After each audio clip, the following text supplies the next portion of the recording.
জোরে লা ইলাহা হক লা ইলাহা ইল্লাল্লাহ হক লা ইলাহা থেকে আওয়াজ আসে না সব স্টেজে আপনার আওয়াজ আপনারা একটু মুহাব্বতের সাথে পড়ো লা ইলাহা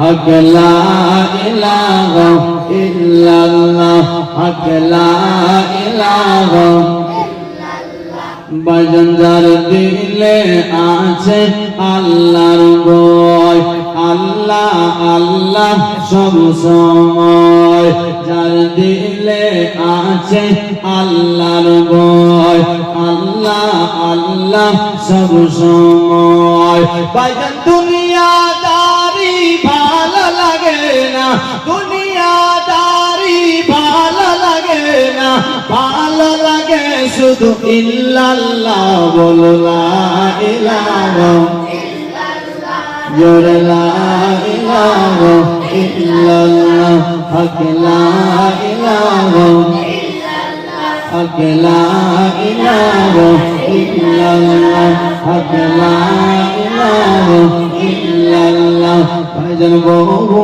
দূরে মদিনা আমরা কেমনে যাব জানি না ভাইজান বহু দূরে মদিনা আমরা কেমনে যাব জানি না দয়া করো দয়ার আল্লাহ দয়া করো দয়ার আল্লাহ পুরা মনের বাসনা লা ইলাহা হক লা ইলাহা ইল্লাল্লাহ হক লা ইলাহা ইল্লাল্লাহ হক লা ইলাহা ইল্লাল্লাহ হক লা حسبي ربي جل الله ما في قلبي غير الله حسبي ربي جل الله ما في قلبي غير الله نور محمد صلى الله نور محمد صلى الله جل لا إله إلا الله حق لا إله حق لا إله إلا الله حق لا إله إلا الله ভাইজান রিকশা চলে না চলো গুজাইরা নৌকা চলে না মাঝে যাইরা রিকশা চলে না চলো গুজাইরা নৌকা চলে না মাঝে যাইরা ভাইজান দুনিয়া চলে না আল্লাহ ছাড়া দুনিয়া চলে না আল্লাহ ছাড়া মুমিন চলে না জিকির ছাড়া বলো লা ইলাহা ইল্লাল্লাহ হক লা ইলাহা ইল্লাল্লাহ হক লা ইলাহা ইল্লাল্লাহ হক লা ইলাহা ইল্লাল্লাহ হক লা ইলাহা ইল্লাল্লাহ মুহাম্মাদুর রাসূলুল্লাহ সাল্লাল্লাহু তাআলা আলাইহি ওয়াসাল্লাম ব্রাদার ইসলাম মুআজ্জাজ সামাইন অপারেটর সাহেব মাইকের সাউন্ডটা আপনার কমে যাচ্ছে বুঝলেন কি না মনিটরের সাউন্ড আপনি দিয়ে রাখবেন ব্রাদার আসুন এই জিকির আপনি আমি করি তো কঞ্জুসি করছি মুখ দিয়ে মনে হয় ফুটছে না বার হচ্ছে কি কিন্তু ব্রাদার জিকিরে কত লাভ কত ফায়দা আপনি আমি সেটা জানি না মুসা নবী ছিলেন আল্লাহর পয়গম্বর কে ছিলেন আল্লাহর পয়গম্বর নবী মুসা একদিন মুসা নবী আল্লাহকে বলছে আল্লাহ আমাকে একটা এমন ওয়াজিফা বলে দিন যেন সে ওয়াজিফাটা দিয়ে আমি আপনাকে ইয়াদ করতে পারি বলে বলুন সুবহানাল্লাহ যেন সে ওয়াজিফাটা দিয়ে আমি আপনাকে ইয়াদ করতে পারি মনে করতে পারি তো আমার আল্লাহ তাআলা বলছেন পড়ো লা ইলাহা ইল্লাল্লাহ বলে বলবো সুবহানাল্লাহ মুসা নবী বলছেন আল্লাহ এই ওয়াজিফাটা তো সবাই বলবে, আদম নবীও পড়েছে, আপনার শীষ নবীও পড়েছে, এবং কি যত নবী হবে সবাই তো এটা পড়বে, সমস্ত উম্মতেরাও এটাই কালিমা পড়বে, লা ইলাহা ইল্লাল্লাহ। আল্লাহ এমন ওয়াজিফা বলেন যেটা আমার জন্য খাস হয়ে যায়। আমার আল্লাহ বলছে, মুসা তুমি কি জানো এর পাওয়ার কত, এর আপনার ওজন কত, এর ভার কত? হযরত নবী মুসা বলছে, আল্লাহ তা তো আমি জানি না। মুসা নবী বলতেছেন, আল্লাহ তা তো আমি জানি না।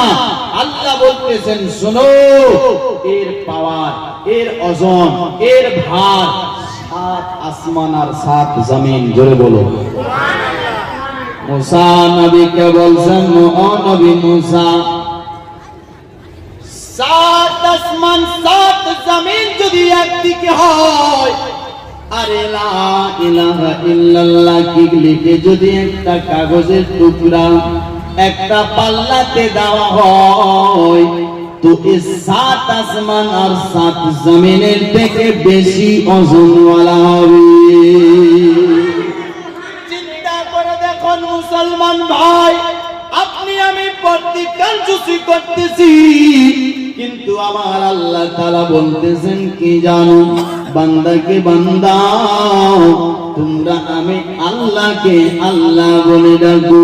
মুসলমান ভাই, একটা ছিলেন ইহুদি, যিনি আল্লাহর ইবাদত করেনি, যিনি আপনার বেলাদার কালেমা পড়েনি, যিনি ঈমান আনেনি, উনি মূর্তি পূজা করতেন, উনি বুত পূজা করতেন, উনি আপনার বুত পূজা তো করতেছিলেন।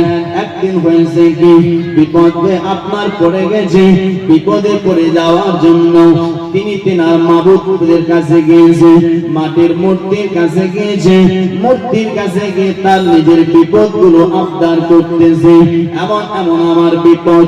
কিন্তু বলেন তো, মাটির মানুষ কি কিছু করতে পারবে? যার শরীরে একটা মাছি বললে পিটাতে পারে না। এ মুসলমান, আপনি চিন্তা করে দেখুন না, ও কি আপনার পারে? না পারে না। ও আপনার কারো ক্ষতি করতে পারে না, কারো উপকার করতে পারে না, কাউকে সাহায্য করতে পারে না।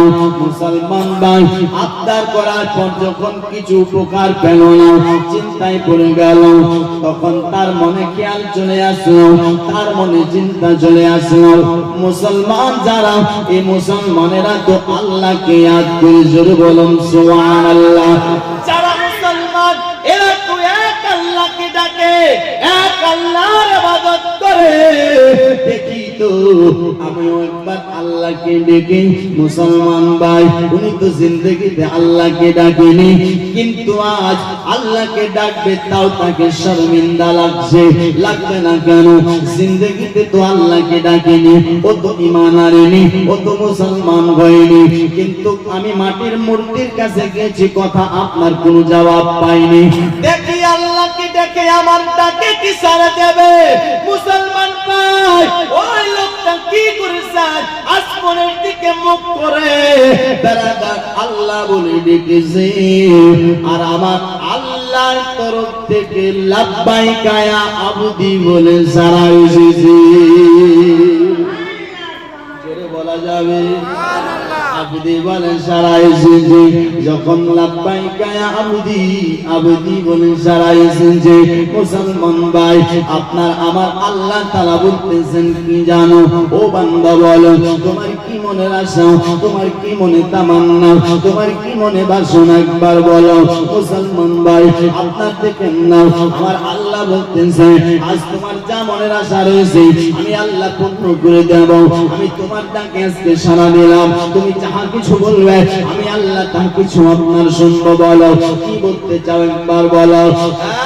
বাবাজি, বন্ধুগণ ভাই, কথাটা শুনতে নাই, মালায়েকেরা ছিল, ফেরেশতারা বলতেছেন, আল্লাহ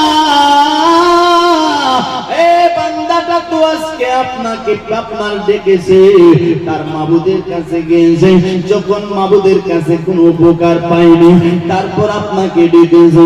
রব্বুল আলামিন আয় পাক পরওয়ারদিগার, আপনি তার ডাকে সাড়া দিচ্ছেন, তার মনের আশা পূর্ণ করতে যাচ্ছেন না। এটা কেন? এটা তো হতে পারে না। এত আজ মজবুর করে আপনাকে ডেকেছে। আমার আল্লাহ তাআলা বলতেছে, আয় আমার মালাইকারা, আয় আমার ফেরেশতা মণ্ডল, শুনো, তোমরা বলতেছো কেন ডাকে সাড়া দিতেছো, কিন্তু আজও আমার এই বান্দাটা গেছে তার মাবুদের কাছে। ও মাবুদ তো ঝুঠা, ও মাবুদ তো মিথ্যা, কিন্তু আমি আল্লাহ তো ঝুঠা নয়, আমি আল্লাহ তো মিথ্যা নয়। বান্দা, আমার মালাইকারা, এই বান্দাটা আমার তার মাবুদের কাছে গিয়েছে, ঝুঠা মাবুদের কোনো সাহায্য পাইনি, কিন্তু আমি আল্লাহকে ডেকেছে। আমি আল্লাহ যদি আপনার তার ডাকে সাড়া না দিই, তো আমার বান্দা যাবে তো যাবে কোথায়? বলো সুবহানাল্লাহ। আমার বান্দা যাবে তো যাবে কোথায়? চিন্তা করে দেখেন মুসলমান, ও ছিল একজন বেঈমানওয়ালা, যে ঈমান আনেনি, মুসলমান হয়নি, যিনি আপনার খুব পূজারী ছিলেন, মূর্তি পূজারী ছিলেন। তিনি আল্লাহকে আল্লাহ বলে ডেকেছে। আপনি আমি তো আলা হযরতের মাস্তানা, আপনি আমি তো গাউসে পাকের দিওয়ানা, আপনি আমি তো আপনার খাজা গরিব নামাজের মাস্তানা, আপনি আমি তো রাসূলুল্লাহর আশিক, নবীর প্রেমিক, নবীর উম্মত। হে মুসলমান, আপনি আমি দুনিয়ার বুকে ভুল করেছি, পাপ করেছি, গুনাহ করেছি। আমরা যদি আল্লাহকে ডাকি, আমার আল্লাহ সেকেন্ডের মধ্যে আমাদের ডাকের সাড়া দিবে। বলুন সুবহানাল্লাহ।